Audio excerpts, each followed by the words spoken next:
Bom dia, Farol! Você pode sentar, fica à vontade. Você está na casa do seu pai. E aqui é um lugar seguro para que você possa receber, entender e fluir em tudo que o Senhor tem para você. Amém? Hoje nós começamos uma nova dinâmica. Nós vamos falar sobre a mente que mente. E nós temos que entender que, normalmente, nós somos gerados com muitas habilidades pelo Senhor. A nossa mente é um palco incrível, onde nós somos protagonistas ou coadjuvantes.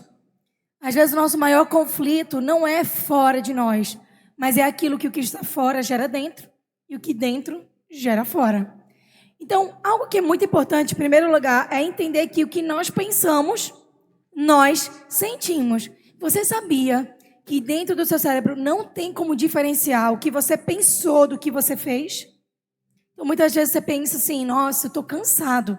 Às vezes você não fez nenhum esforço físico e você gerou essa realidade. Você já acorda de manhã, nossa, já acordei cansado. E aí o que acontece? O seu corpo entende o quê? Cansaço por esforço. Só que às vezes teu esforço é emocional. Teu esforço é no pensamento. Mas dentro da sua cabecinha, tic-teco, entenderam que eles têm que agir de acordo com o cansaço que você está sentindo. Porque a maneira como eu penso, eu sinto. Então, muitas vezes Você já ouviu a historinha do tomar veneno e esperar que o outro morra? É o seguinte, às vezes alguém te ofendeu, a pessoa fez alguma coisa contra você e bola pra frente, ela seguiu a vida. A pessoa levantou um falso, você teve uma chateação, teve um embate, e aí a pessoa seguiu a vida, te machucou, e você todo dia pensa no machucão que a pessoa te causou. Então, na verdade, você está se envenenando. Porque a pessoa até esqueceu de tu, criatura. Seguiu a vida, feliz. Aí você fala, quem deu o tapa, esquece. Mas quem levou, não. Meu Deus, tadinho. Mas é você que está tornando a sua vida difícil. Por causa do que alguém fez com você. Então, às vezes, a gente compra com o dinheiro que não tem, a roupa ou a coisa que não precisa, para impressionar a pessoa que não deve. A quem você deve satisfação sobre a sua história? Ao Senhor e àqueles que te amam. Então, tomar veneno e esperar que o outro morra é basicamente isso, é se indignar todo dia. Porque quando você pensa no que você viveu, você gera novamente todas as emoções do momento. Então, a grande diferença entre pessoas que sucedem para pessoas que afundam em processos difíceis é que uma delas é protagonista na própria mente e a outra é coadjuvante dos sentimentos que foram gerados com base na primeira experiência difícil. Então, se o que eu penso, eu sinto, o que eu sinto, eu faço.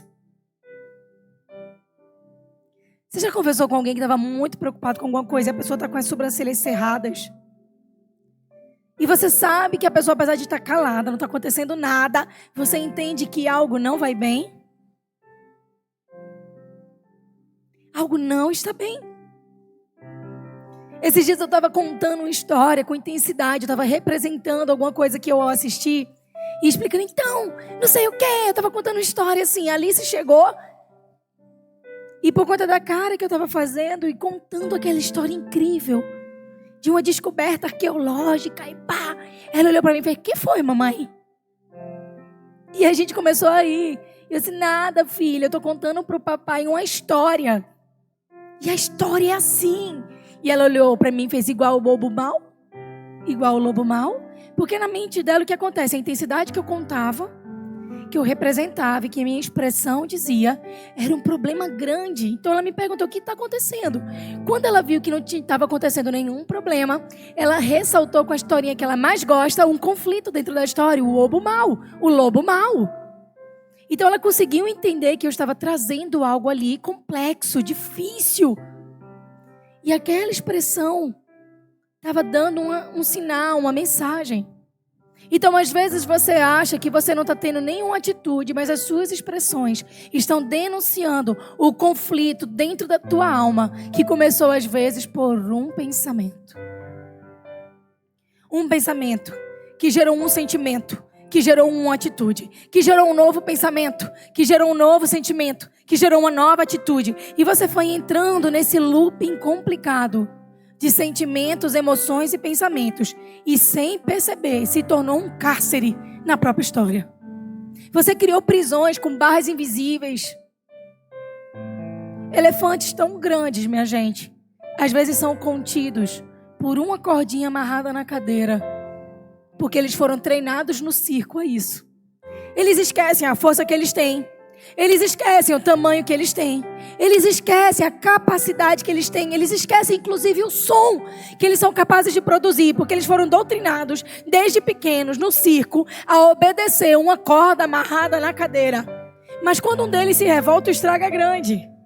E às vezes nós precisamos ser o elefante, que mesmo treinados em algum circo na nossa história, entendemos o tamanho que temos em Deus, a força que Ele nos deu, o som que Ele grita dentro de nós e começar a nos revoltar com as estruturas de destruição que nós mesmos escolhemos acolher na nossa história.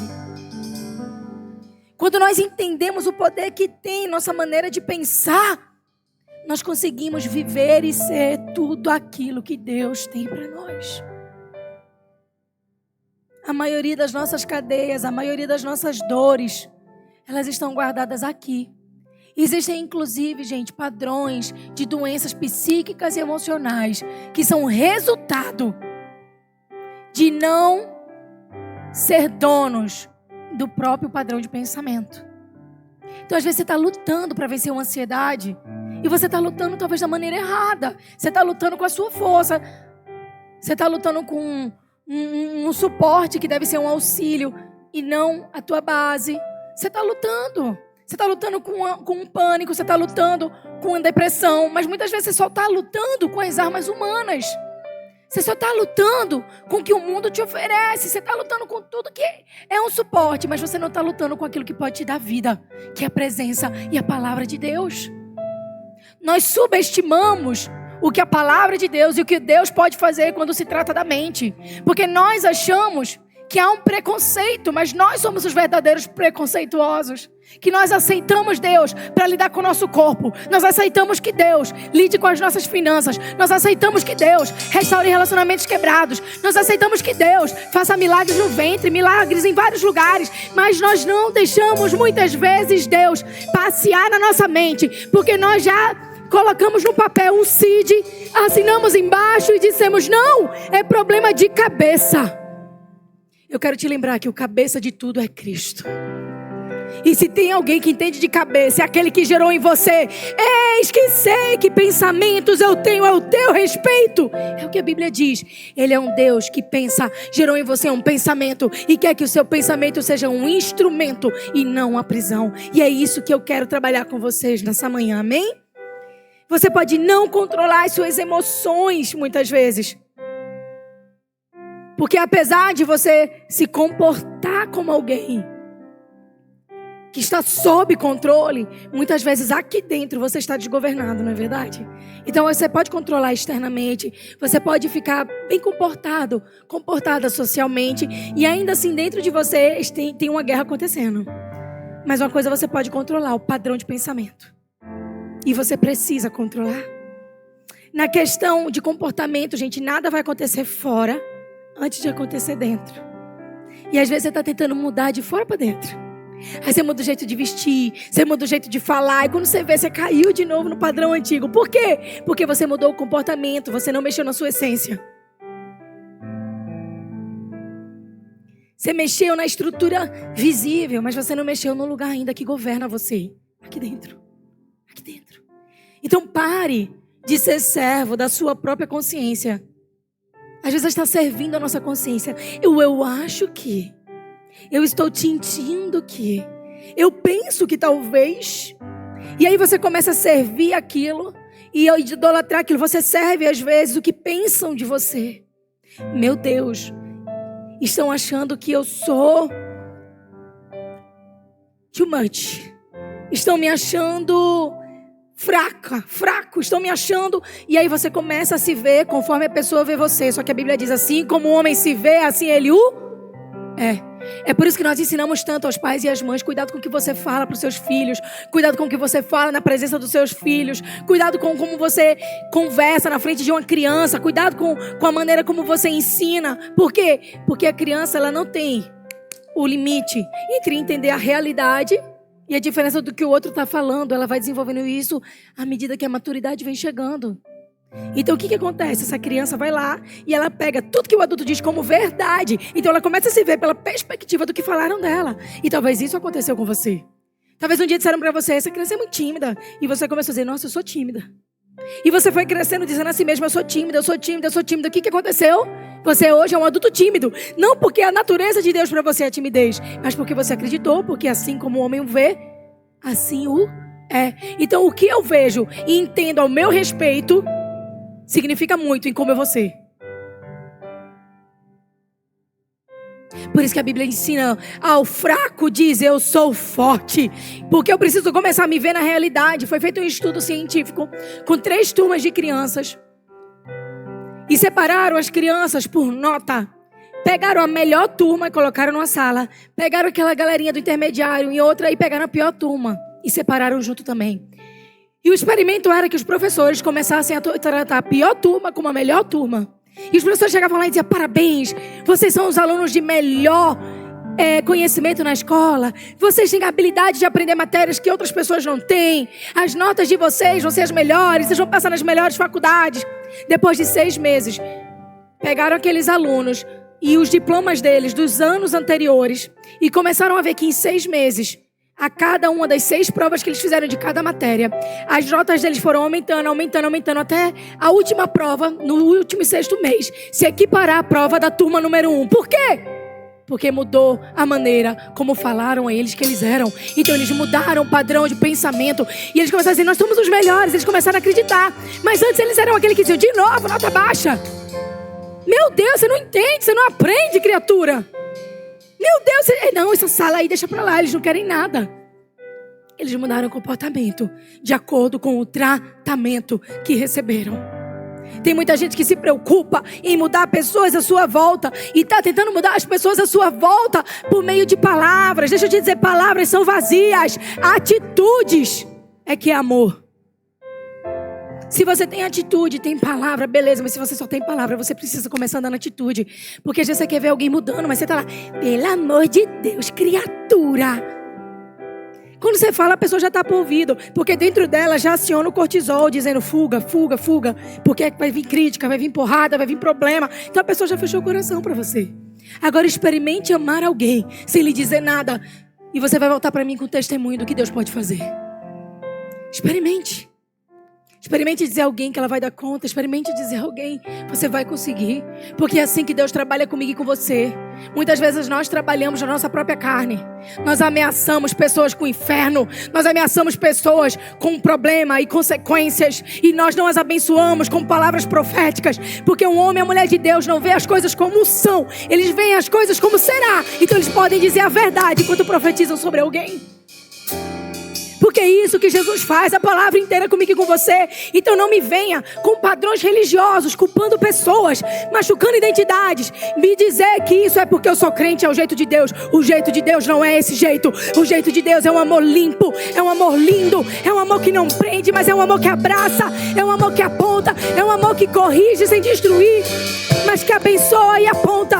Então se você ama como Ele, você pode ter o resultado dos céus. Mas se você ama no padrão religioso, tudo que você vai ter é um comportamento adequado para te agradar. Só que o que vai subir, o que Deus vai derramar o seu espírito, onde Deus vai manifestar milagre, curas e sinais, não é nos comportamentos, é na essência do nosso coração. E isso só se muda quando se muda o pensamento. Então nós nos tornamos servos do que eu penso e do que pensam ao meu respeito.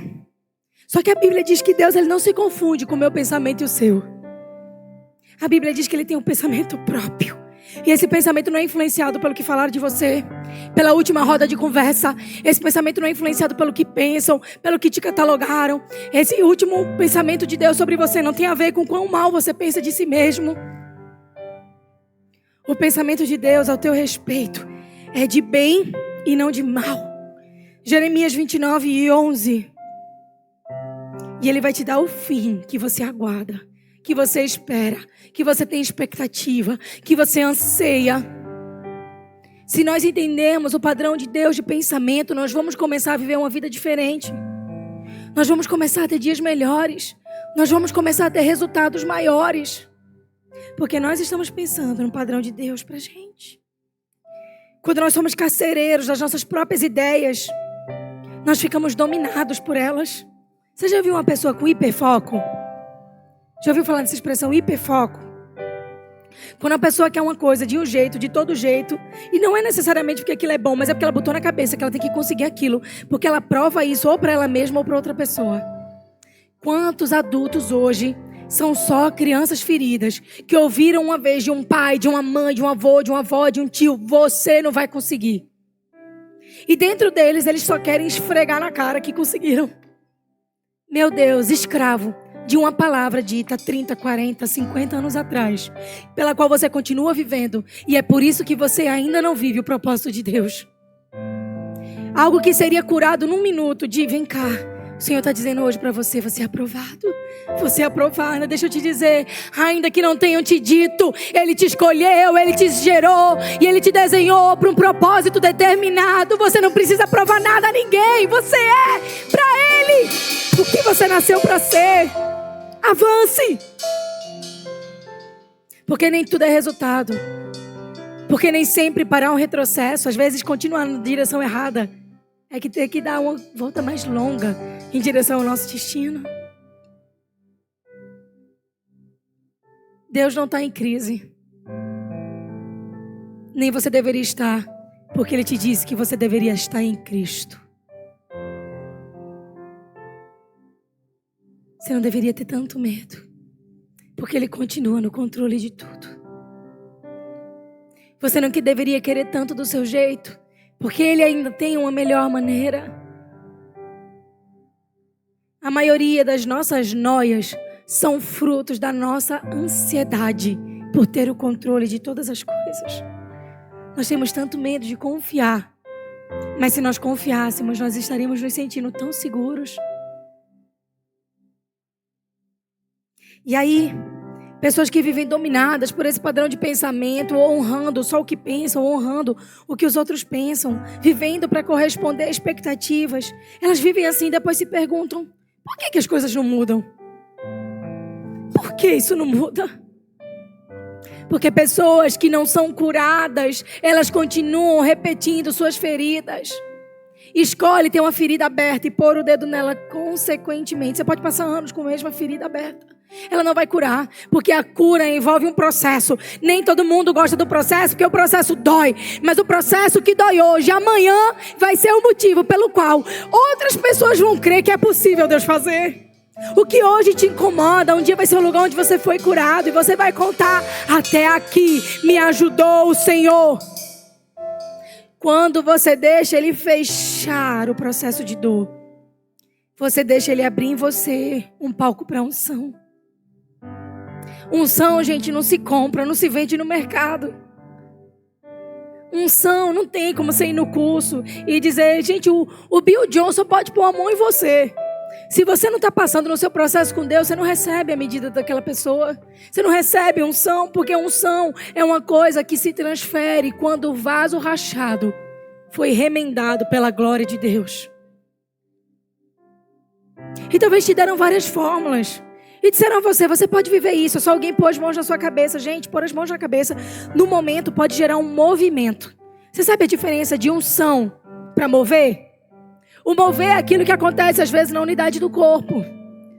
O mover é o repleple, labanaxere, candelemanai. Adoro, porque eu tenho raízes também na Assembleia. Amo!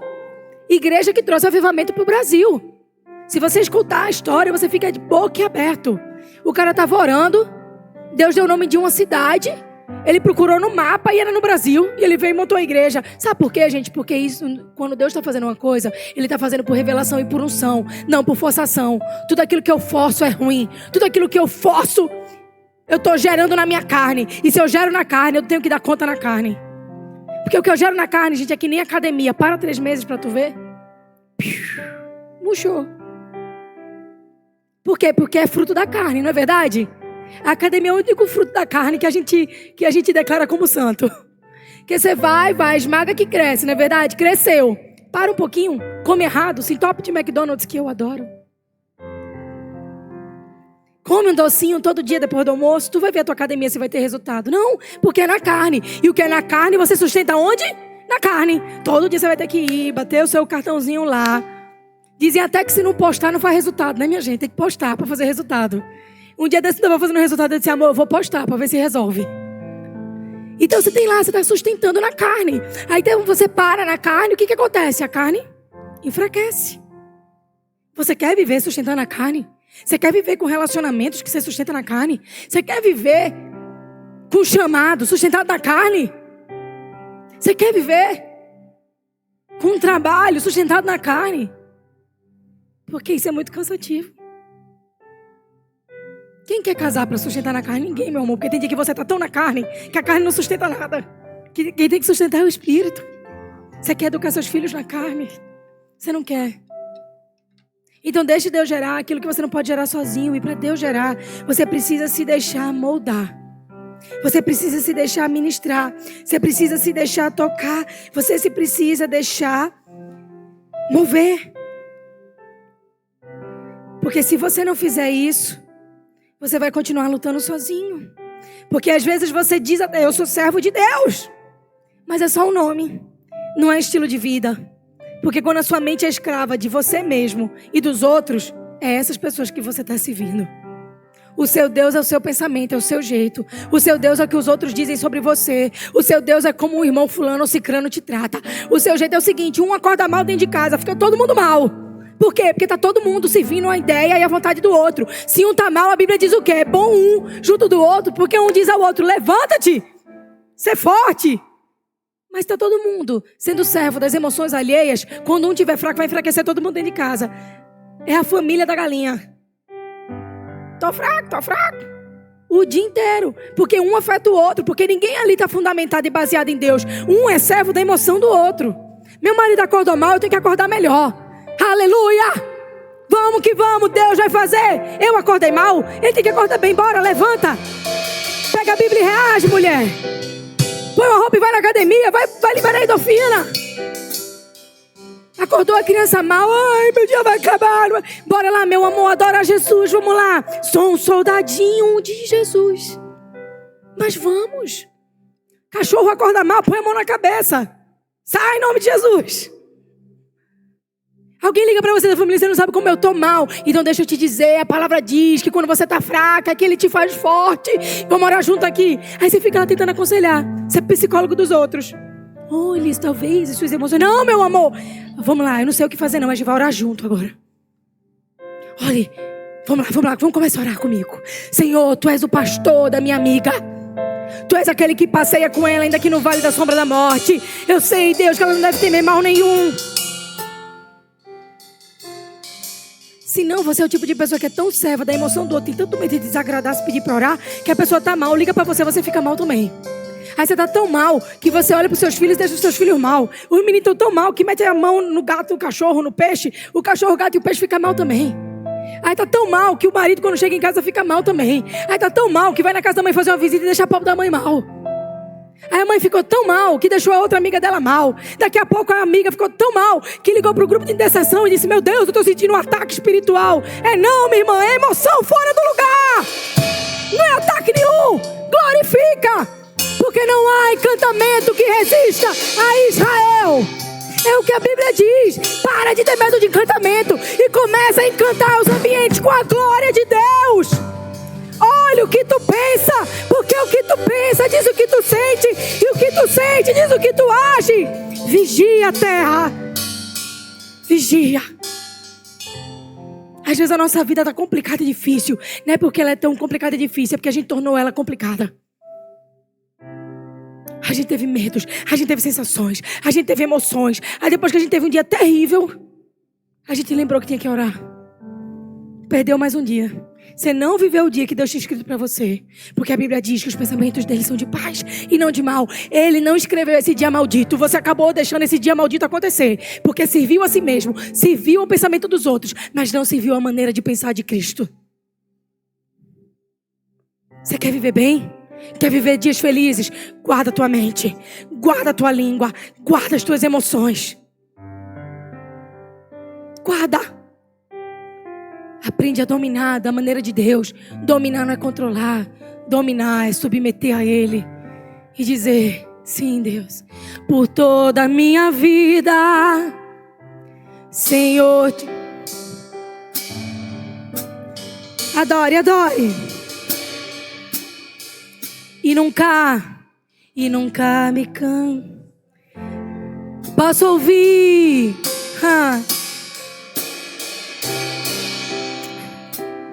Sim, eu sei que o mel que me tira dessa e me leva até os. Já vi fogo e terremotos, vento forte que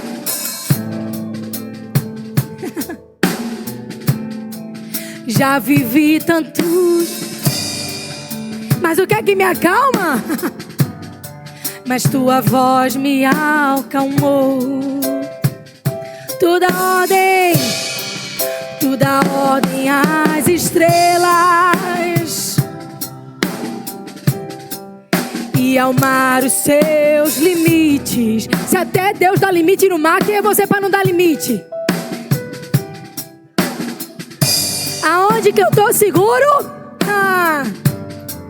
No teu colo, ó Altíssimo. Não há ferrolho, nem portas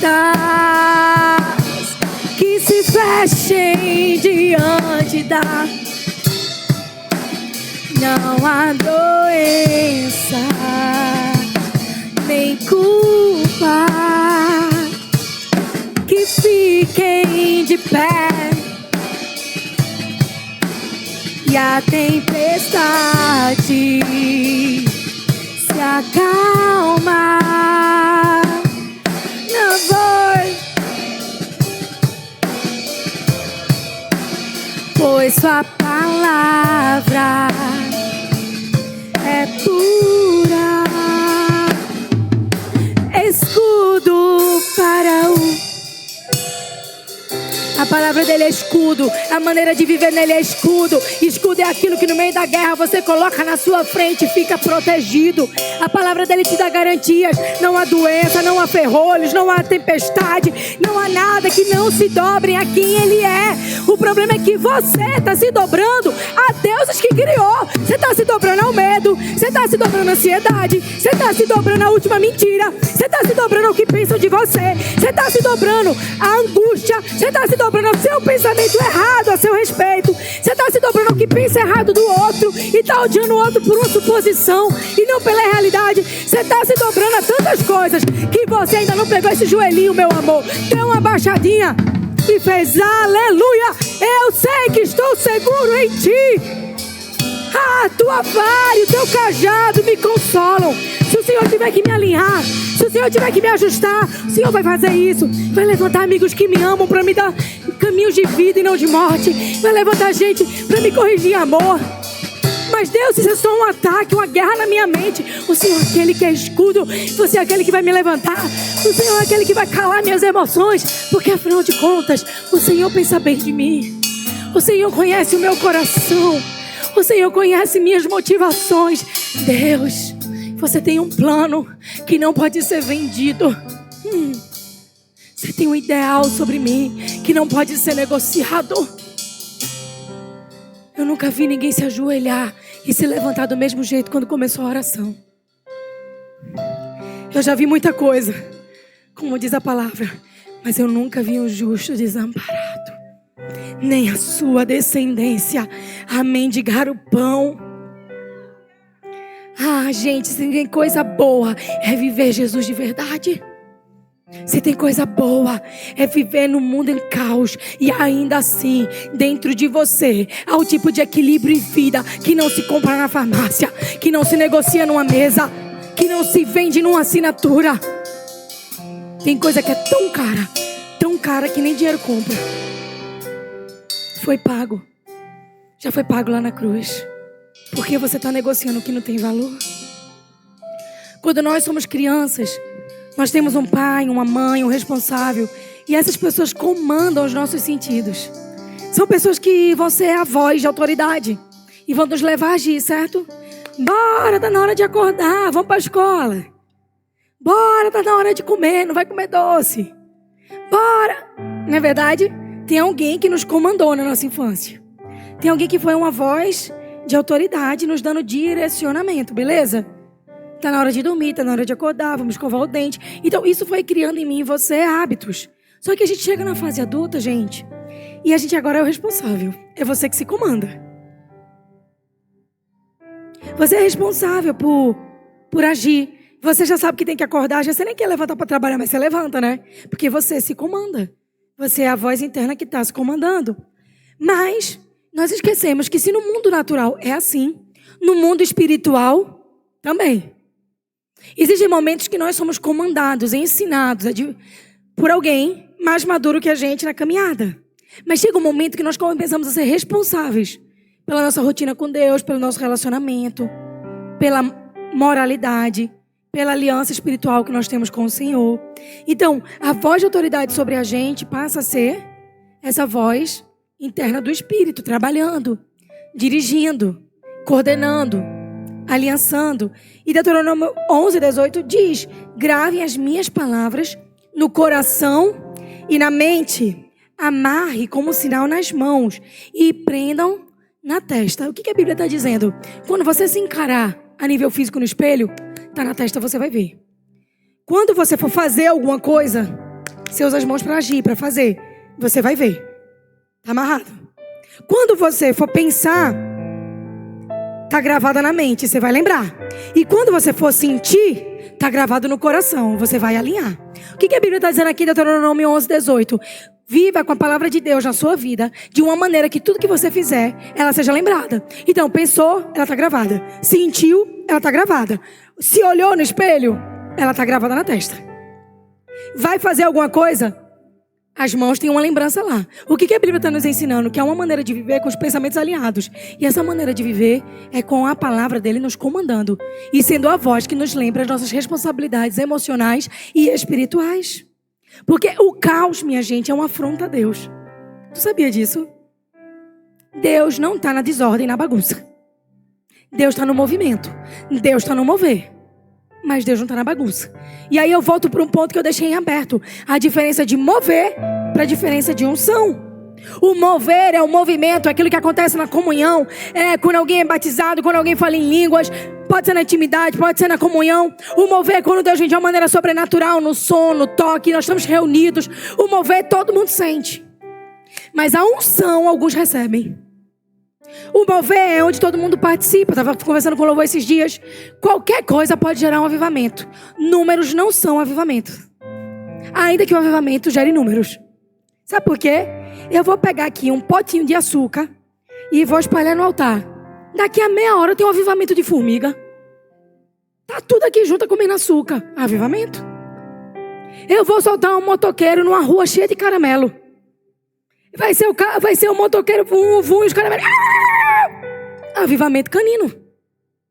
Espalha a sardinha junto do lixeiro. Pega os gatinhos, vai vir todos os gatinhos de rua. Um pote de banana no meio do zoológico, na gaiolinha dos macaquinhos. Que avivamento. Avivamento, o movimento, todo mundo participa. O mover, todo mundo pode ser parte. Mas a unção só recebe quem mantém o movimento. É aquele que o quê? Que está sendo alinhado, que está sendo restaurado. O processo, meu amor, você vai ter até morrer. Você diz assim, já estou bem. Tudo que precisava acontecer já aconteceu. Pode comprar a cova. Está perto de morrer. Você quer viver? Então viva os seus processos. Enquanto você está vivo, vai ter processo. Enquanto você vai ser vivo, você vai estar sendo educado. Enquanto você estiver vivo, você vai estar recebendo. Enquanto você estiver vivo, você vai estar crescendo. Enquanto você estiver vivo, você vai estar aprendendo a perdoar e ser perdoado. Enquanto você estiver vivo, você vai estar errando e acertando. Enquanto você estiver vivo, tem processo. E o avivamento e o movimento, todo mundo participa. É fácil. Nada contra. Quer ver, ó? Lotar. Chama um nome famoso.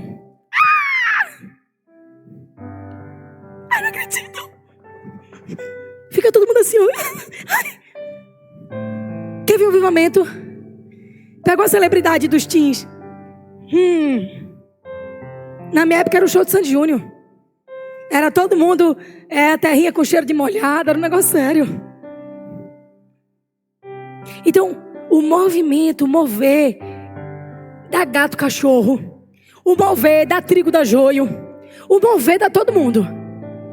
Mas a unção estão para aqueles que estão decididos a viver os processos e carregar aquilo que sustenta o dia a dia, que é a glória de Deus. O que carrega a unção é você estar em casa e você sentir a presença se movendo. Você pega lá no movimento, no mover, aquela unção é derramada, mas você consegue suportar ela. Por quê? Porque você é um vaso em eterna reconstrução.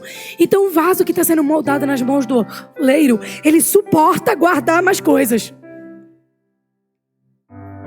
Mas um vaso cheio de fragilidades, ele escorre, ele está no movimento, o movimento passa por ele, mas ele não retém o movimento da glória de Deus. Entende agora a diferença? Aí no céu vai dizer, por que teu nome eu falei maravilhas, eu expulsei demônios.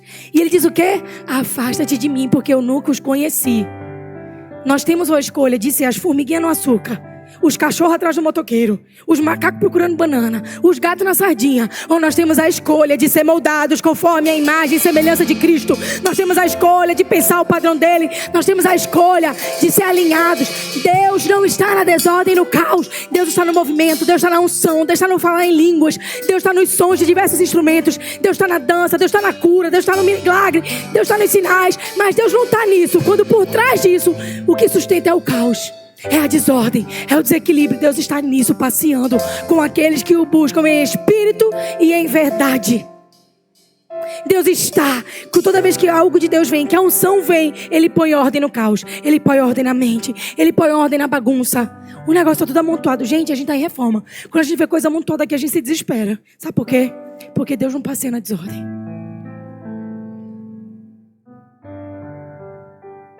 Se não te incomoda a desordem, começa a dizer, Senhor, começa a pôr ordem no meu caos interior. Eu não sei você, mas tem dias que eu me sentia, desde jovem, eu sinto que as coisas estão meio desorganizadas. A primeira coisa que eu faço é derrubar tudo do guarda-roupa. E eu gosto de arrumar de novo. Eu gosto de tirar os móveis de lugar e mudar de lugar em casa. Meu marido fez um monte de móvel fixo agora nesse apartamento novo. Fiquei meio chateada. Que agora eu só posso mudar os vasos. E eu até perguntei, amor, foi intencional? Porque ele chegava em casa e estava tudo num lugar diferente. A mesa tinha mudado, a cadeira tinha mudado. A mesa tinha mudado. Ele fez o quê? Amor, Deus está trabalhando algo novo? Mude as coisas de lugar. Eu sou tua casa, tua morada. Eu sou teu lar. Mude as coisas de lugar. A gente começou essa igreja cantando muito essa música, não é não, gente? O perigo é que ele vive mudando um monte de coisa na gente aqui. Mudou o lugar, mudando estruturas. Então, o caos, ele não glorifica a Deus, porque veja só, Romanos 8, 5, 7 diz: quem vive segundo a carne tem a mente voltada para o que a carne deseja. Mas quem vive no Espírito tem a mente voltada para o que o Espírito deseja. A mentalidade da carne é morte, mas a mentalidade do Espírito é vida e paz. Tem lugares que você não está com paz, você ainda não colocou a mentalidade dos céus nesse ambiente. Se você colocar, você vai dar conta. Eu não estou conseguindo, pastora, coloque a mentalidade dos céus. O que Deus diz a respeito disso? O que Deus diz a respeito da tua finança, dos teus relacionamentos? O que Deus diz a respeito do teu trabalho? O que Deus diz a respeito de ter chefe, de ter subordinados? O que Deus diz? Começa a colocar em ordem. Você vai ter que tomar decisões difíceis que vão pacificar. Porque Deus põe ordem ao caos. Caos nem sempre é bagunça. Caos também muitas vezes é desalinhamento. A mentalidade do Espírito é vida e paz. A mentalidade da carne é inimiga de Deus, porque não se submete a Ele. E nem pode fazê-lo. Por que não pode fazê-lo? Porque não pode se submeter. Aqui não diz que não quer se submeter. Diz que não pode, porque não pode. Porque é uma pessoa cujas emoções e os pensamentos estão dominados pelo padrão das suas feridas. Pelo padrão do passado, pelo padrão errado. Ela não pode porque ela não consegue. Porque o primeiro passo não é forçar um alinhamento dentro de mim. Não é forçar um comportamento. É curar a minha maneira de pensar. para poder curar a maneira como eu me sinto. Então, por que você não consegue se submeter à lei de perdoar? Porque você não se sente bem. Você olha para a pessoa e diz: estou com raiva. Estou chateado. Essa pessoa vai ver. Só tem um louvor que toca na sua casa. Sabor de mel. Aquele que me viu na prova e não me ajudou, quando me vê na bênção vai se arrepender. Eu não consigo ver o crente cantando isso, gente, de verdade. Já pensasse. Mas aí só toca isso na tua casa, que você tá o quê? Eivado de vingança. Aí você não consegue realmente se sentir perdoador, não consegue se sentir perdoado, porque você tá no emaranhado de emoções doentes, malignas. Então o que eu preciso fazer? Eu preciso primeiro alinhar meu pensamento, dizer: pá, cara, eu não vou me sentir apto a perdoar antes de perdoar. Antes de ir lá e dizer: olha, você está perdoado. E chegar em casa e dizer: mas eu não estou sentindo que eu perdoei, mas dizer assim: agora o sentimento, obedece a Deus, eu escolhi perdoar. É quando eu lembrar, essa pessoa ainda me deve R$10. Dizer assim: gente, pagou, tá pago a dívida. Essa pessoa ainda me deve perdão. Gente, eu não preciso ter expectativa na pessoa, minha expectativa está no Senhor. E se essa pessoa não me pediu perdão, meu perdão está guardado no Senhor. O Senhor vai me dar a semeadura conforme a minha emoção, não conforme a emoção do outro. Então eu começo a me lembrar do que a Bíblia me ensina. As minhas emoções começam a receber aquilo e ficar tranquilas. Então eu começo a olhar para a pessoa sem vingança. Eu começo a olhar com ela por quê? Com misericórdia. Meu Deus, que pena que essa pessoa ainda não sabe andar assim. Que Deus abençoe, vou orar por ela. Sabe por que Deus às vezes dá uns inimigos pra gente? Porque a Bíblia diz: ore pelos seus inimigos. Ore por quem te persegue. Às vezes não tem um crente para orar por aquela pessoa na família. Aí Deus faz ela pegar no teu pé no trabalho. Para quê? Para tu orar por ela. Deus acabou de levantar uma intercessão em tempo integral. Alguém que te persegue. Aí você é obrigado a orar pela pessoa. Aí você começa a amar a pessoa. Aí de vez em quando você leva um bolo pra pessoa. Aí depois levou um bolo e pensou: meu Deus, essa pessoa ia ser tão bom esse livro pra ela. Levou um livro pra pessoa. Aí de repente quando tu vê, tu tá almoçando com a pessoa. Aí daqui a pouco tu se viu orando com a pessoa. Quando tu viu, tu chegou na igreja com a pessoa. Aí a pessoa gostou da igreja, se batizou, conheceu Jesus. Meu Deus. Aí agora essa pessoa também é parte do corpo de Cristo contigo. No final das contas, a gente vai morar tudo junto no céu. Tu tinha um inimigo. E é por isso que a Bíblia diz: eu transformo os inimigos em amigos. Tu começou a orar e tu começou a amar. Aí tu começou a amar, tu começou a ver como Jesus. Aí tu começou a ter misericórdia. Tu começou a investir na vida espiritual dessa pessoa. Tu ganha a pessoa para Jesus, pronto. Então quando tiver alguém te perseguindo, diga assim: aleluia, é o próximo crente. Eu vou levar para a igreja. Porque tá saindo a caravana para Israel. Vocês não conhecem isso, né, gente? Louvadeira. Deixa para uma próxima. Acampamento de jovens. E você quer encher o vagão de gente que vai subir junto contigo. Porque o que você faz aqui nessa terra é muito pequeno diante daquilo que você nasceu para fazer para os céus. A gente estrutura, é prédio. Senhor, nós queremos comprar esse prédio. Estou falando mais uma vez, tá, Jesus? E agora eu estou falando em unidade, porque o Senhor diz que onde tiver 2 ou 3 ali o Senhor está. Então o Senhor está aqui passeando com a gente. Eu quero dizer: Senhor, nós queremos comprar esse lugar. A gente não quer só reformar, a gente quer possuir. Não. Tu quer só noivar? Não, tu quer casar, né? Tu quer possuir. A gente quer possuir também. Pessoas com sistema de pensamento adoecido, elas vão ser imaturas e estáveis. E por que o padrão de pensamento é adoecido?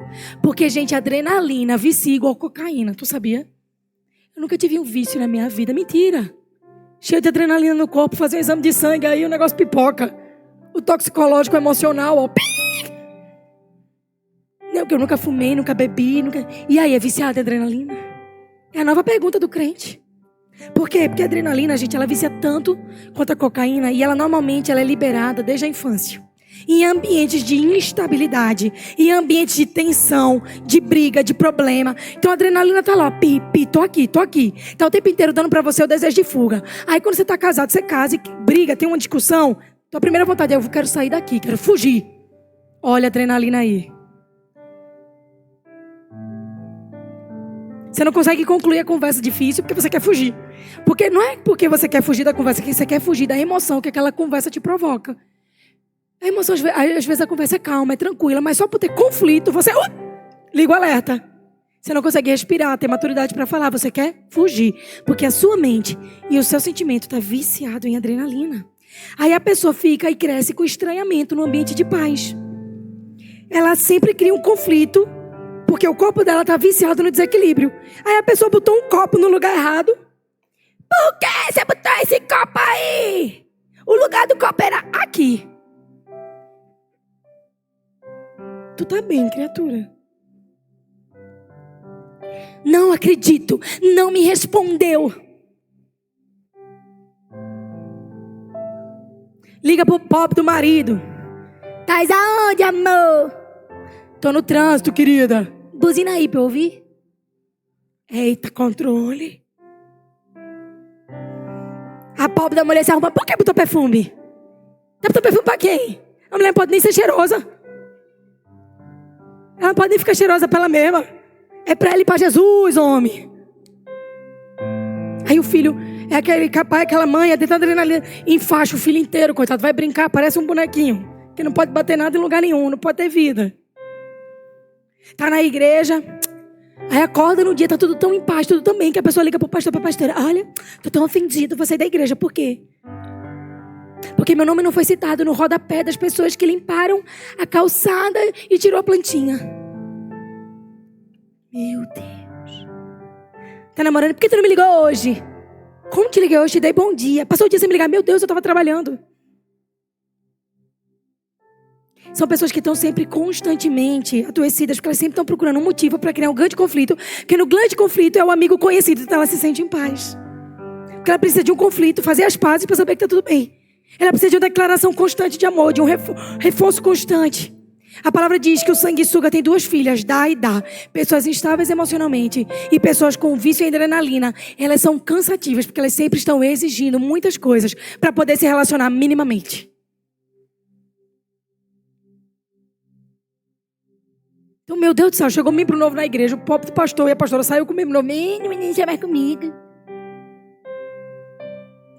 Eu tô aqui desde o começo, meu amado. É que tu agora, minha amada, tu já é maduro. Tu pode sustentar outras pessoas. Me deixa sustentar os novos na fé. Pobre do pastor e da pastora. Olha, a gente tem que trabalhar fora.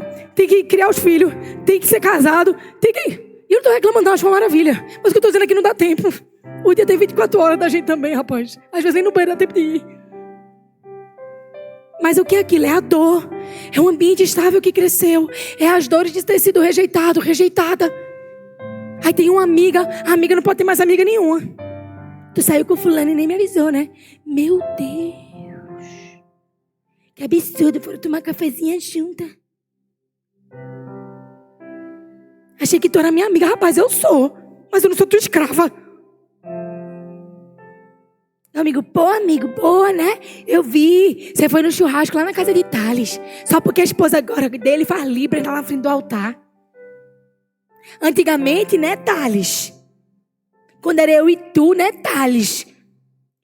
Ajudando lá na igreja, né, Thales? Tu saía comigo depois pra comer yakisoba. Aí esse domingo tu foi comer churrasco na casa do irmão que chegou na igreja. Meu Deus. Eu só sou do fé da minha amiga. Se eu não for do fé da minha amiga, eu não vou no fé. Uma mora na extremidade, outra na outra. São pessoas cuja codependência, cujo desespero das emoções não são o desespero natural, são o desespero da carência gerada pelo excesso de adrenalina. Está sempre procurando um motivo para reforçar que é amado, que é amada. Chega pro patrão, ficou bom, né? Ficou bom? Tu nem disse que ficou bom.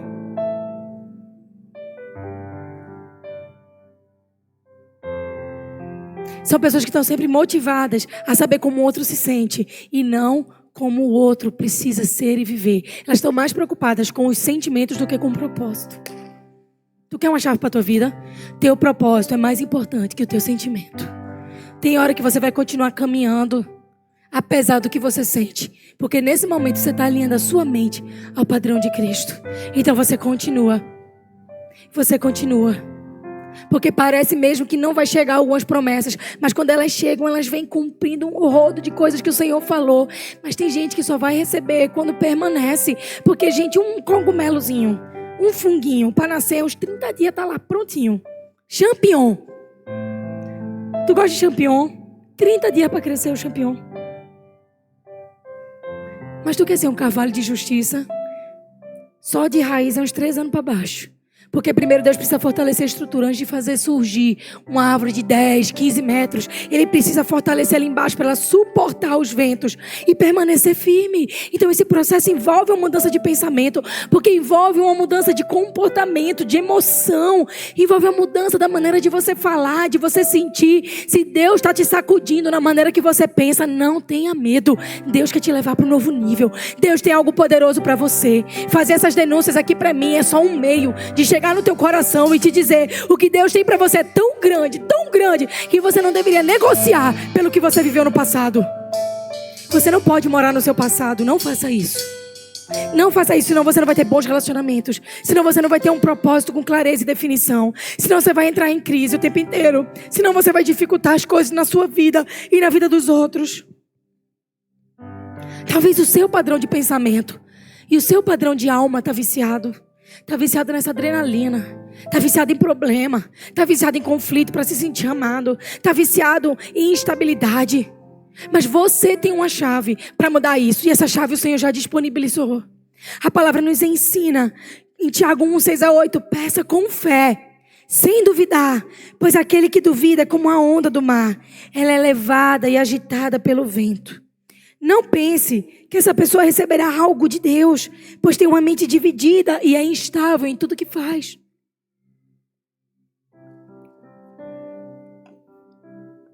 Se um dia você está orando uma coisa, outro dia você está orando outra. Um dia você quer uma coisa, outro dia você quer outra. Deus está tentando trabalhar em você e te aprumar num lugar de estabilidade para Ele poder entregar aquilo que Ele deseja para você. Deus não pode nos trabalhar na instabilidade, porque Deus quer nos trabalhar na nossa intimidade, de maneira que nós sejamos pessoas seguras. Sabe, Jesus, a gente fala muito de Jesus só como um marceneiro, né? Como alguém que só trabalhava com madeira. Mas a palavra que descreve Jesus na Bíblia, ela fala algo mais profundo. Ela é uma palavra que denota, deixa eu pegar aqui para vocês. É a palavra tecton. E tecton não é só o carpinteiro em si, não é só quem trabalha com a madeira. Essa palavra é a atual raiz de arquiteto. Ele trabalhava com pedra, ele trabalhava com ferro, arte, física, matemática, geometria, desenho, geografia. E às vezes você pensa que Deus, para fazer algo em você, Ele vai começar nessa sua instabilidade, te dando coisas para te reafirmar. Não, Deus, Ele primeiro vai te afirmar por meio da presença dEle. E Ele vai fazer com você o que Ele fez com Pedro. Pedro, tu és pedra. Pedra é o que, minha gente? É firme, é constante. Quando você vai construir, né, uma casa, você constrói na areia ou na pedra. Você põe no fundamento ou você põe em algo que vacila. Não é que Deus não quer construir algo em você, é que você não está querendo deixar que Ele te estabilize, para que Ele faça algo do tamanho do sonho que Ele tem para a tua vida. Porque isso envolve renunciar ao meu jeito de pensar. Isso envolve parar de picuinha. A gente fala picuinha aqui? Coisinha pequena.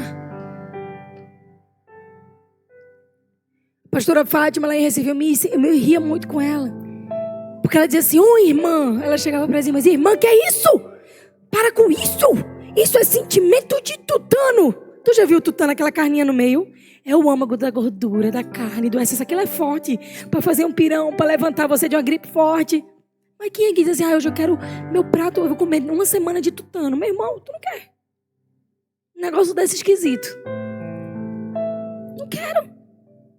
E o sentimento de tutano é exatamente isso, é no âmago, no lugar mais profundo. Você está com algo ali tão amolecido, tão estável, tão adoecido, que Deus não pode fazer nada. Então Ele precisa primeiro ter um encontro com você, como Ele teve com Pedro no meio do processo. Pedro precisou errar e se sentir amado. Pedro primeiro precisou ser aprovado e arrumado, e ministrado, e curado. Só que Pedro passou por isso 1000 vezes? Não, ele passou por um processo. E aí Deus disse para ele o quê? Através de Jesus: Pedro, tu és pedra, e sobre ti edificarei a minha igreja. Se tem alguém mais instável que Pedro na Bíblia, eu desconheço. Mais competitivo que Pedro, eu desconheço. Jesus estava falando do lugar nos céus. Ele queria saber se era ele que ia sentar junto de Jesus. Ele já estava criando ali um ambientezinho com os discípulos. Aí quando alguém diz: pastora, como é que você aguenta essa pessoa? É tão difícil. Eu disse: minha filha, difícil era Pedro. Jesus deu conta. Quanto mais eu com Jesus e essa pessoa, vai dar certo. Ai, porque está gastando tempo com fulano? Porque eu vou gastar toda a minha vida para viver e fazer de acordo com o reino e a vontade de Deus.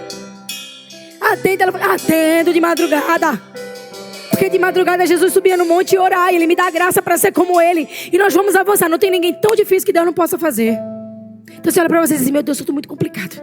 Pastor, fazer os negócios. Minha mente chega a estar aqui ansiosa. Olha. Ai, chega, me deu um gatilho. Mas sabe de uma coisa? Deus pegou a instabilidade de Pedro. Pegou aquele cara. Gente, ele criava problema um dia. Jesus lá para ser preso. E Pedro estava tão focado em fazer do jeito dele que vai lá no soldado.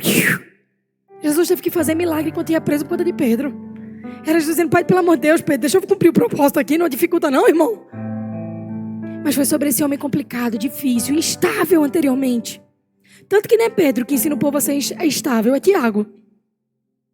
Ele pegou esse homem e disse: Pedro, sobre você eu vou edificar o que tem mais valor para mim. Pedro, sobre você eu vou edificar aquilo porque eu dei minha vida. Pedro, sobre você eu vou edificar minha noiva, minha igreja. João continuou tendo visão, mas Pedro edificou a igreja. Às vezes você até se orgulha: eu sou o primeiro crente da minha família. É que Deus começa pelo mais difícil.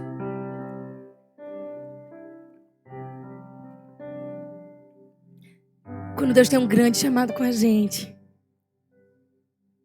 Ele vai em lugares tão profundos. Você pensa assim: minha história não dá. Olha assim, eu fui abandonado, olha, minha história não dá. Meu Deus, minha história não dá, aconteceu isso na minha casa. Minha história não dá, eu vim de tal lugar. Minha história não dá, minha mãe era assim. Minha história não dá, né? Deus ama escolher pessoas improváveis. Porque aquilo que é loucura para o mundo é sabedoria para Deus. Deus não escolhe de acordo com o seu currículo. Isso é a tua última vaga de emprego que tu está concorrendo, rapaz. Deus não pega assim: vamos lá. Olha o currículo do povo que Deus escolhe. Esté, a órfã. Pedro, o instável. Madalena, prostituta. Raabe, dona de cabaré. Zaqueu, ladrão.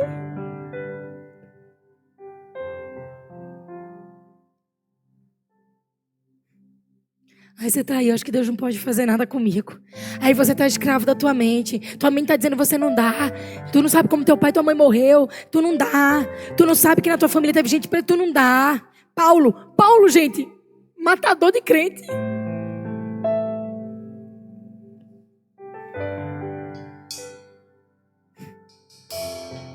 Josué,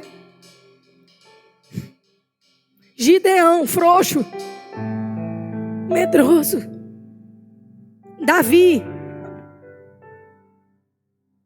projeto de pigmeu,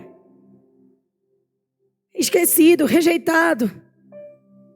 Débora, arengueira, briguenta. Aí você diz: Deus não pode me usar. Aí você está servindo a tua mente, que tu acha que o que tu pensa é melhor do que Deus pensa a teu respeito. Porque alguém um dia olhou para tu: não, essa pessoa tem condição, não. Meu Deus, essa irmã na intercessão. Essa mulher, pastora, é mesmo. Aí Deus está entronizado nos céus, a palavra diz, e Ele ri. Porque Ele se alegra em ver que aquilo que as pessoas, aquilo que você acha que é muito difícil para Ele, aquilo que parecia não ter saída, aquilo que parecia a minha morte, Deus mudou minha sorte. Bichinha de Laís. Eu endoido ela, né, gente? Deus, Ele está trabalhando nesse lugar. Porque a palavra é tão linda. Ela diz o seguinte, que a estabilidade que eu e você tem, sabe como ela vai ser curada? Com espiritualidade. Sabe como é que tu cura a tua estabilidade? Sendo crente. Crente em Jesus. Tiago 4, de 8 a 12 diz, chegai-vos a Deus, e Ele se chegará. Purificai as mãos. E você, de ânimo dobre, limpe o coração. Sabe como é que a gente vence a estabilidade? Curando as áreas de dor na nossa vida. Porque a área de dor que aciona gatilho em você, foge. É a área de dor que diz, cadê a adrenalina de hoje? É a área de dor que diz, tu vai confiar em homem? É a área de dor que diz, amor só de mãe. Gente, esse amor só de mãe, posso falar dele? Quando alguém fala assim, não, pastor, não dá amor só de mãe. Eu vejo um cara de 40 anos sentado no vaso gritando, mamãe, vem me limpar, terminei. Não, gente, Deus criou. Primeira coisa que Deus deu a Adão não foi uma mãe, foi uma mulher. E disse, carne da tua carne, sangue do teu sangue. E aqui eu não estou dizendo para desonrar pai e mãe não, porque essa não é uma cultura na minha casa, não é uma cultura na minha família, não é uma cultura espiritual e não é uma cultura bíblica. Mas tem um monte de gente tão apegado ao papel de filho, que nunca conseguiu assumir o papel de homem, marido e pai.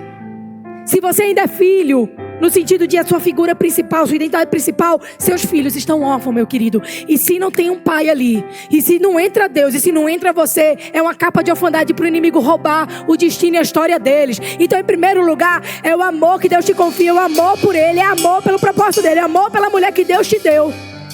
É honrar a tua casa. E aí, cuidar, honrar dos seus pais.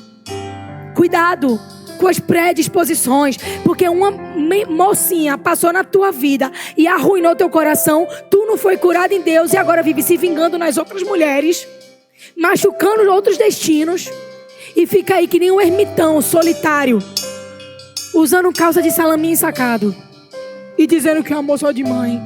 Isso não é vida, meu querido, isso é projeto. A gente tem que ter muito cuidado. Mães que muitas vezes têm uma dor lá, te morrem de medo de soltar os filhos para o propósito. Porque às vezes não tiveram uma figura forte do seu lado. Você foi uma guerreira, você criou sozinha essas crianças, cresceram, se tornaram homens, mulheres. Mas as suas emoções ainda estão presas no medo de ficar sozinha, porque um dia você foi abandonada. Então toda vez que tem um projeto, tem um plano de Deus, você segura os teus filhos. Você diz não, você retém. Deixa eu dizer uma coisa, gente forte vai ter asas e raízes. Só raiz definha. Só asa não tem história. Então nós precisamos do equilíbrio. Empurre seus filhos para o voo. Ensine eles a voar. Ensine a viver o propósito. O Deus é o teu marido. A palavra diz, ei, você não é abandonada nem esquecida. A palavra diz, ei, Refizibá, meu prazer está em você. Você pode se sentir sozinha na terra, mas você não está não. A palavra diz que você é casada com o Senhor, que Ele é o teu marido. Então todo lugar de dor tem um lugar de cura para você. Todo lugar de mentira tem um lugar aí de restauração, de identidade. Deus quer fazer isso. A palavra diz purificai o coração. Ele está dizendo, tira aquilo que te doeu. Você não é mais a tua última dor. Você não é mais o teu último trauma. Você não é mais o teu último diagnóstico. Você é o que eu digo que você é. E você precisa deixar eu limpar teu coração, porque é isso que vai te dar estabilidade. A pessoa de ânimo dobro, ela está dividida entre a vida que Deus chamou ela para ter e a vida a qual ela teme. Só que o medo é um péssimo conselheiro. Ele vai roubar de você a alegria. Então às vezes você está bem, porque você está vivendo o que Deus quer para você. Mas aí você fica mal, porque você lembra da dor, do trauma, da angústia. Igreja é tudo igual. É, meu amor, que nem homem. Tudo calça 41, né? Mentira. Padrão de pensamento. Ai, não, Deus faz um milagre na vida do fulano, mas na minha vida? Só me lembro de um testemunho que eu me divirto muito toda vez que eu me lembro de um irmão lá em Recife. Ele foi fazer o exame e o médico disse para ele, meu filho, é o seguinte, você quase não tem espermatozoide. Os que você tem são fraco, capenga e deformado. É como se fosse um Fusca sem motor, sendo empurrado da ladeira de Olinda acima. Você para fazer filho é impossível. Eu não posso fazer com você a FIV, porque os seus espermas não... Esqueci o nome. Os seus espermatozoides não têm qualidade. Então como é que aquele homem vai para casa? Acabou-se, né? É isso. E o sonho dele era ser pai, o dela ser mãe. Um belo dia estava na igreja, estava com equipe de oração, de intercessão. Um homem chegou e disse, meu amigo, vem cá. Deus mandou eu te ungir. Ele disse, amém. E fez, Deus mandou eu te ungir num lugar muito delicado. A gente estava do lado, já começou a rir. Já pensou a cena, né? Do intercessor, opa! Aí, gente, meu Deus do céu, não é possível que o cara vai fazer isso. Aí ele botou óleo na mão do irmão, e pôs a mão do irmão, e pôs a mão dele. E disse, Pai, em nome de Jesus, eu declaro que aquilo que parecia Senhor sem força, o cara não sabia de nada. Aquilo que parece Deus com pouca quantidade, fez uma oração maluca.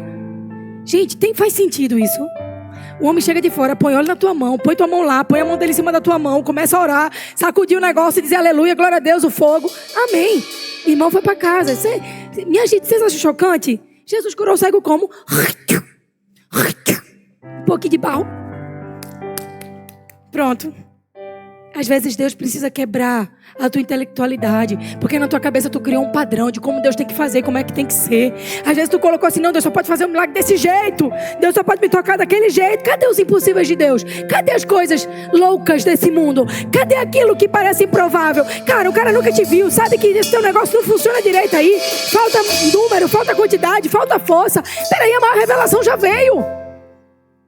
Aí às vezes Deus te pede um voto, pô, vou passar 3 dias, Deus ficar na água. Você acha que isso não existe? Você vai ler a Bíblia, vai Esté. Porque Deus, às vezes, o maior confronto de Deus não é que Deus não pode fazer assim de longe, não. Soprou e aconteceu. É que às vezes tem muito medo de ser tocado na nossa vulnerabilidade. Mas a cura só acontece quando o médico põe a mão.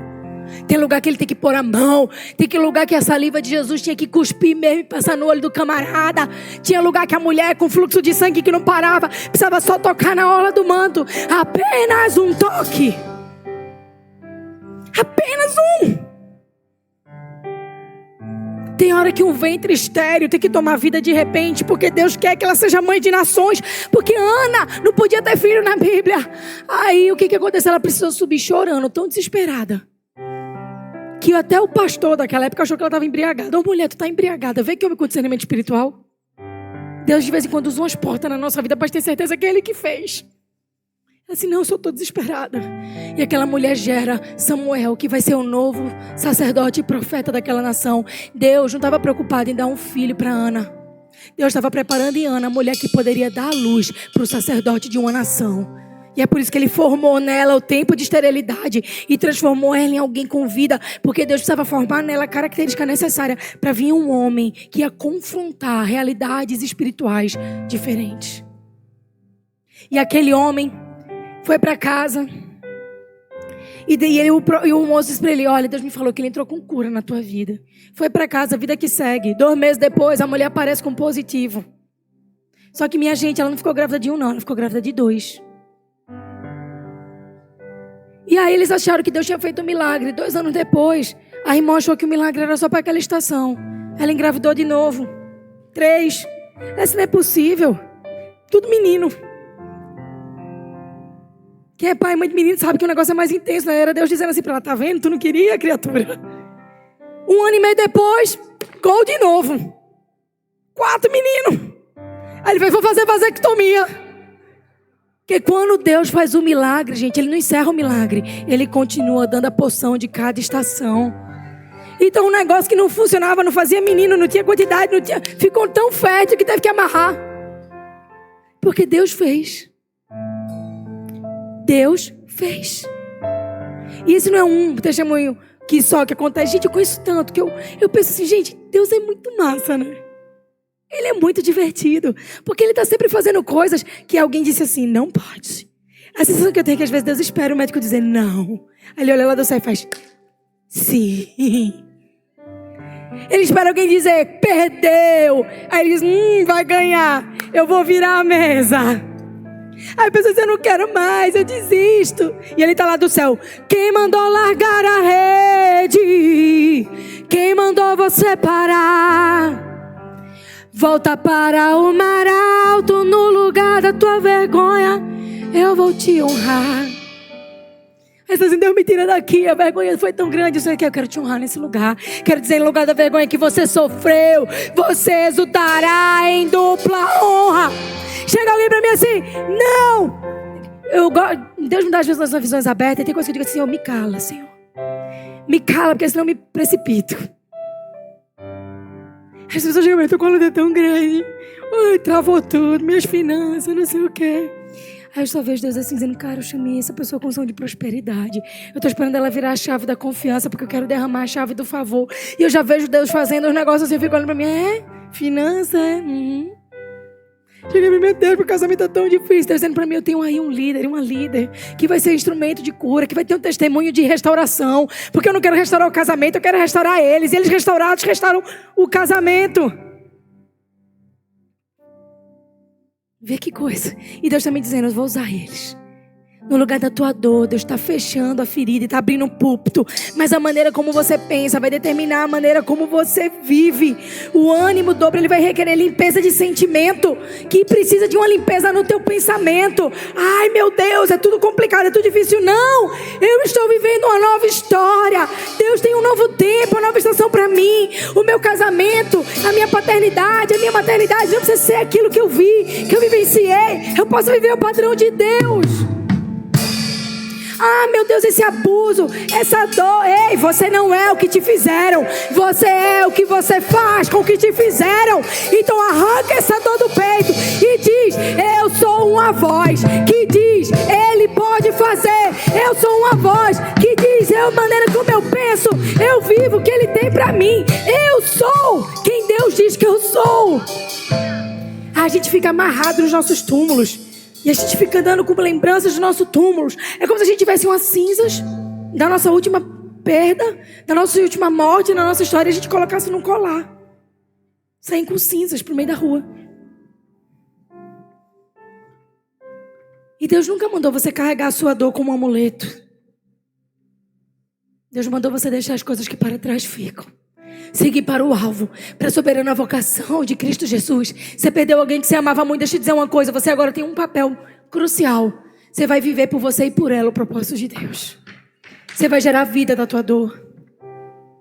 O Senhor deu, o Senhor tomou.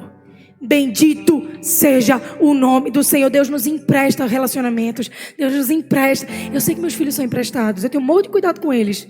Tu já ganhou um livro de alguém que te emprestou um livro que gosta muito? O que é que tu faz?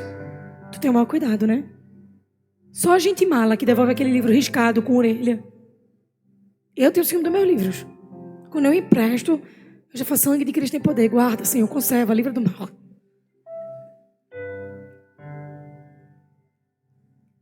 Você sabia que a pessoa que está ao seu lado é emprestada? Ela não é sua. Ela é do Senhor para você cuidar como dele. Você sabia que as pessoas que Ele coloca na sua vida são emprestadas? Às vezes está doendo em você a perda, a dor, mas o Senhor disse: cara, tem paz, eu te dei por uma estação, eu te confiei por um tempo, mas é meu, é minha. Sabe, eu vejo mães às vezes que enfrentaram lutos dificílimos. Eu tenho uma avó que enfrentou um luto dificílimo, um tio meu que faleceu muito jovem. E sabe uma coisa que eu aprendi? A graça que Deus deu por aquela pessoa poder estar conosco por um tempo. Mães que às vezes se despediram de um bebê ainda no ventre. Sabe onde está esse teu filho, essa tua filha? Você gerou alguém para os céus. Você gerou alguém que você não está conhecendo agora, mas quando você chegar lá você vai ver esse bebê, essa criança, e você vai encontrar ela adorando e dizendo: santo, santo, santo é o Senhor. Você vai olhar para as pessoas da sua história e vai entender que Deus as teve para si. O Senhor deu, o Senhor tomou, e eu glorificarei em todas as estações e situações. Um dia, com saudade de alguém que eu amo muito, estava conversando com a pastora para mim. Sabe, Deus estava falando comigo que nos céus haverá uma grande nuvem de testemunhas enquanto nós cumprimos o nosso propósito.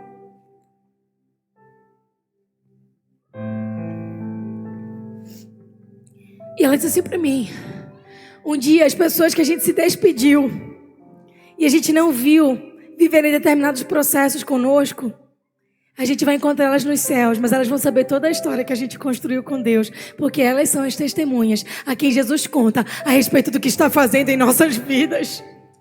E eu comecei a pensar no meu avô. O Senhor conversando com ele e vendo o que aconteceu, vendo para que cidade eu vim, vendo as vidas andando juntas, vendo as crianças, entende? A palavra diz que essa grande nuvem de testemunhas foram geradas por ele e para ele. Olhe para o seu luto e diga: vai valer a pena.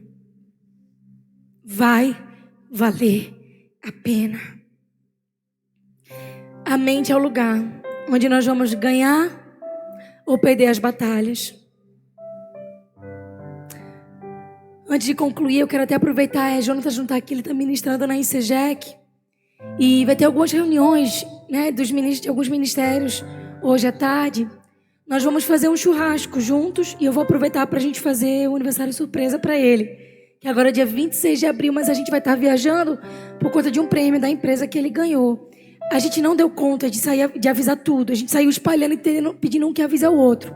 Talvez você queira ficar com a gente aqui. Vai ter um almoço, vai ter brincadeira para criança. O que a gente está fazendo? Cada família está trazendo um kit churrasco. Só isso, vende aqui no Savenhago. Então, às vezes, você quer ficar, almoçar aqui com a gente. Quero estender o convite para toda a igreja, tá bom? A gente tentou avisar todo mundo, mas não deu tempo hábil. Jogamos em alguns grupos, saímos ligando para algumas pessoas, mas a gente decidiu isso em 4 dias. Sim, basicamente. Ia ser uma data que a gente queria fazer e adiantou. Para aproveitar que hoje ele não estaria aqui e a surpresa ser real, né? Então, se você quiser ficar conosco depois do culto, corre no Savenhago, pega um kit de churrasco. Nossos irmãos estão preparando algo bem legal, só pra gente almoçar junto e comer um bolinho no final, combinado? Enfim, a mente é o lugar onde eu e você, a gente vai ganhar ou perder a batalha. 2 Coríntios 10, 4 a 5 diz: porque as armas da nossa milícia não são carnais, e sim poderosas em Deus. Ela destrói fortalezas. Você acha que algo é tão difícil de mudar? Ele sabe destruir fortalezas. Anular sofismas. Sabe o que é sofisma, gente? É a ideia controversa. É aquela coisa perdida que a gente tem, aquela mente dividida. É aquele ideal que alguém colocou, é uma cultura familiar que a gente absorveu.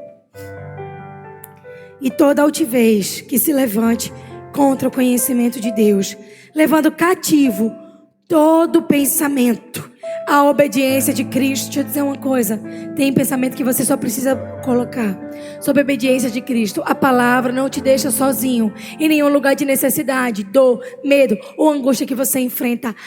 A palavra diz para você que há um lugar de descanso. Talvez você hoje esteja tão em guerra que nem quando você para, você consegue descansar, porque a tua mente, ela continua ativa, ela continua lutando, ela continua dizendo que você vai dar errado, ela continua lutando contra a realidade de Deus na tua vida. Mas eu quero te dizer que hoje Deus quer colocar todo pensamento cativo a Ele. Ele quer destruir fortalezas, Ele quer derrubar barreiras, Ele quer restaurar você nessa estação, e Ele quer que aquilo que é mentira na tua mente entre em sujeição.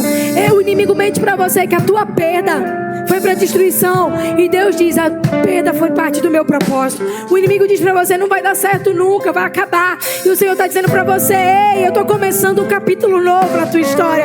O inimigo diz para você: você não vai conseguir. E o Senhor está dizendo hoje: quando você está em mim, você é forte, você avança, você cumpre destino, você cumpre propósito. O inimigo está dizendo para você: eu vou ficar isolado, eu não tenho jeito. E Deus está dizendo: não se isole, não fique na sua própria sabedoria para não se enfraquecer e não esfriar. Tudo que o inimigo tenta mentir é porque na verdade Deus já está fazendo.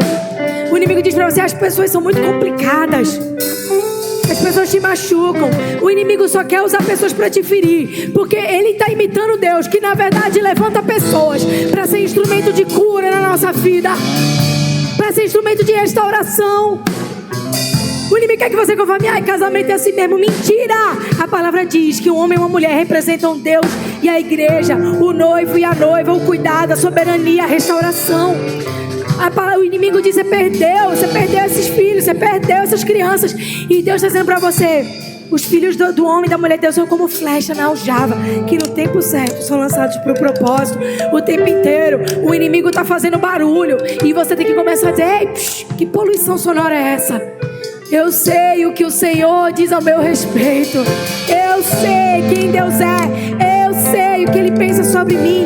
E se você é uma dessas pessoas que está precisando que Deus entre em algum lugar na tua vida, que restaure a tua mente, que restaure o teu pensamento, que restaure a tua estrutura emocional, espiritual, eu quero pedir você para vir à frente. Quero chamar o pastor Dé, o pastor Aná e o pastor El. Nós vamos ungir você e nós vamos orar e nós vamos declarar que essa semana vocês não vão mais lutar sozinhos. Talvez até hoje você lutou sozinho, talvez até hoje você lutou na sua carne, talvez até hoje você fez da sua maneira, mas a partir de hoje você vai começar a fazer da maneira de Deus. Você não está sozinho, você não está sozinha. Só tem algo a teu respeito, e nós queremos te ungir e declarar que o Senhor vai te tocar de maneira íntima e sobrenatural.